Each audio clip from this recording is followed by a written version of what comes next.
नमस्कार दोस्तों, कल हम लोग बात किए थे कि जिन लोगों का एज 18 टू 40 इयर्स के बीच में है और कहीं ना कहीं इरेक्टाइल डिस्फंक्शन, लो लिबिडो और टाइमिंग जैसी प्रॉब्लम से ग्रसित है, तो इन लोगों को मैं एक होम्योपैथिक कॉम्बिनेशन में बनाना सिखाया था 5 मेडिसिन की मदद से। तो अगर आपका एज 18 टू 40 इयर्स के बीच में है तो कृपया करके आप वो वीडियो जाके देखिए, और अगर आपका एज 40 से अधिक है तो ये वीडियो आपके लिए है। सो माय डियर फ्रेंड, आज हम लोग बात करने वाले हैं कि अगर आपका एज 40 ईयर्स से अबव है और कहीं ना कहीं आपको भी इरेक्टाइल डिस्फंक्शन जैसी प्रॉब्लम है, लो लिबिडो का प्रॉब्लम है, शीघ्र पतन जैसी प्रॉब्लम है, टाइमिंग बिल्कुल भी नहीं हो पाता है, इरेक्शन की कमी है, तो अगर आपका अंदर ये प्रॉब्लम्स है और साथ ही साथ अगर आपका एज 40 प्लस है तो ये वीडियो आप लोगों के लिए है। जिन जिन मेडिसिन का मैं नाम बताऊंगा, जिस प्रकार से मैं फार्मूला को बनाने के लिए कहूँगा, उस प्रकार से अगर आप बना के अगर इस्तेमाल करेंगे तो आपको बेशक बहुत अच्छा फ़ायदा पड़ जाएगा। अगर आपका एज 40 प्लस है, आपको शारीरिक कुछ प्रॉब्लम है, अगर नहीं भी है तो भी आपका अंदर फर्क पड़ जाएगा इस कॉम्बिनेशन से। सबसे पहले बात करते हैं कि अगर आपका एज 40 प्लस है और आपको सिर्फ और सिर्फ यौन समस्या है, यानी सेक्सुअल प्रॉब्लम है, और इस प्रॉब्लम को छोड़कर शारीरिक तौर पे आपको और कोई प्रॉब्लम नहीं है, ना तो आपका बीपी हाई है, ना तो आपका शुगर हाई है, ना तो आपका थायराइड हाई है, ना तो आपका कोलेस्ट्रॉल हाई है, ना तो आपका लिवर का फंक्शन में कोई दिक्कत परेशानी है, फैटी लिवर की प्रॉब्लम है, सिरोसिस है, या फिर कोई और प्रॉब्लम है, या फिर किडनी में कोई प्रॉब्लम है, तो कहने का मतलब आपका एज 40 प्लस है और आपको सिर्फ और सिर्फ यौन संबंधित प्रॉब्लम्स है। इसको छोड़कर आपको शारीरिक तौर पे आपका अंदर और कोई प्रॉब्लम नहीं है, कोई एलोपैथिक मेडिसिन या फिर कोई और मेडिसिन आपको खाने की दरकार पड़ता नहीं है, सिर्फ आपको यौन संबंधित प्रॉब्लम है।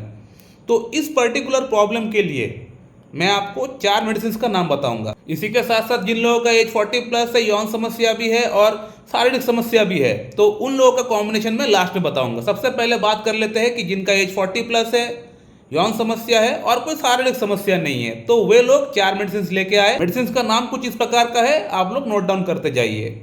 जो फर्स्ट मेडिसिन है उसका नाम है जिनसिंग मदर टिंचर। जो सेकंड मेडिसिन है उसका नाम है एग्नेस कैस्टस मदर टिंचर। जो थर्ड मेडिसिन है उसका नाम है एसिड फॉस मदर टिंचर। और जो फोर्थ मेडिसिन है उसका नाम है नुफुल लुटिया मदर टिंचर। तो आप लोग जिन लोगों का अंदर यौन समस्या तो है, एज 40 प्लस है और यौन समस्या है और शारीरिक कोई प्रॉब्लम नहीं है, तो वे लोग इस कॉम्बिनेशन को इस्तेमाल करेंगे। यानी ये 4 मेडिसिन का जो नाम मैंने बताया, ये 30-30 ml का आप लेकर आइए और एक खाली कंटेनर के अंदर इन चारों ही मेडिसिन को आप डालकर हिला के शेक करके अच्छी तरह से रख दीजिए और दिन में 3 टाइम लीजिए, सुबह दोपहर शाम, या 4 टाइम भी ले सकते हैं, सुबह दोपहर शाम रात ले सकते हैं। अगर प्रॉब्लम बहुत सीवियर है तो 20-20 बूंद करके लीजिएगा, हाफ कप पानी के साथ मिला के आपको लेना पड़ेगा। लगातार 2 महीना लीजिए, उसके बाद देखिए, एनालाइज करिए कि इंप्रूवमेंट हो रहा है कि नहीं। अगर इंप्रूवमेंट होता है तो फर्दर फिर से ले लीजिए, 2 महीना और ले लीजिए। लेकिन अगर फर्दर अगर लेंगे तो 4 टाइम की जगह या 3 टाइम की जगह आप 2 टाइम कर दीजिए, थोड़ा सा डोज को थोड़ा कम कर दीजिए। अब बात करते हैं कि जिनका एज 40 प्लस है, साथ में यौन समस्या है और साथ में शारीरिक प्रॉब्लम भी है, यानी हाई शुगर हो सकता है, हाई ब्लड प्रेशर हो सकता है पेशेंट को, किडनी में प्रॉब्लम हो सकता है, लिवर में प्रॉब्लम हो सकता है, गैस्ट्रिक प्रॉब्लम हो सकता है। तो इन लोगों को ये 4 मेडिसिन का जो मैं नाम बताया, ये मेडिसिन तो इस्तेमाल करना ही पड़ेगा।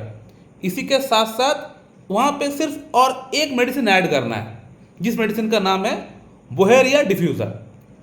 इन 4 मेडिसिन के साथ आप इस मेडिसिन को ऐड कर दीजिए। यानी जिनका अंदर कोई शारीरिक समस्या नहीं है, सिर्फ यौन समस्या है, वे लोग ये 4 मेडिसिन लेंगे, और जिनका अंदर यौन समस्या के साथ साथ शारीरिक प्रॉब्लम भी है तो वे लोग इस एक मेडिसिन को एक्स्ट्रा वहाँ पे ऐड करेंगे, यानी बोहेरिया डिफ्यूज़र को वहाँ पे वो लोग ऐड करेंगे उस कॉम्बिनेशन के अंदर। बाकी और कोई चेंजेस नहीं है, बाकी सब कुछ सेम है। तो आप लोग का अंदर भी यही आपको करना है, मेडिसिन को वहाँ पे इन 5 मेडिसिन को आप ऐड कर लेंगे एक जगह पे। ऐड करने के बाद हिला के शेक करके उसको रख लेंगे, दिन में 3 टाइम या 4 टाइम उसको आप इस्तेमाल कर सकते हैं। 20-20 बूंद हाफ कप पानी के साथ मिला के आपको लेना पड़ेगा। खाना खाने के बाद ही आपको लेना है, खाना खाने से पहले आपको नहीं लेना है, ठीक है। तो इसको भी आप लोग 2 महीना लगातार इस्तेमाल करिए, उसके बाद एनालाइज करिए फ़ायदा हो रहा है कि नहीं। उसके बाद फिर फर्दर अगर इस्तेमाल करना है तो 2 महीना और इस्तेमाल कर सकते हैं, कोई दिक्कत परेशानी नहीं है, कोई एज सच साइड इफेक्ट इसका नहीं है। तो मेरे ख्याल से आप लोगों को समझ में आ गया होगा कि किसको कौन सा मेडिसिन इस्तेमाल करना चाहिए। बड़ा क्लियरली संक्षेप में मैंने बता दिया है। अगर एक बार समझ में नहीं आ रहा है तो वीडियो को फिर से एक बार सुन लीजिए, सब कुछ क्लियरली समझ में आ जाएगा। इसके अलावा अगर आपके मन में कोई प्रश्न है तो आप लोग कर सकते हैं, कमेंट करिए, मैं वहाँ पर रिप्लाई जरूर डाल दूंगा। So thank you very much and have a good day.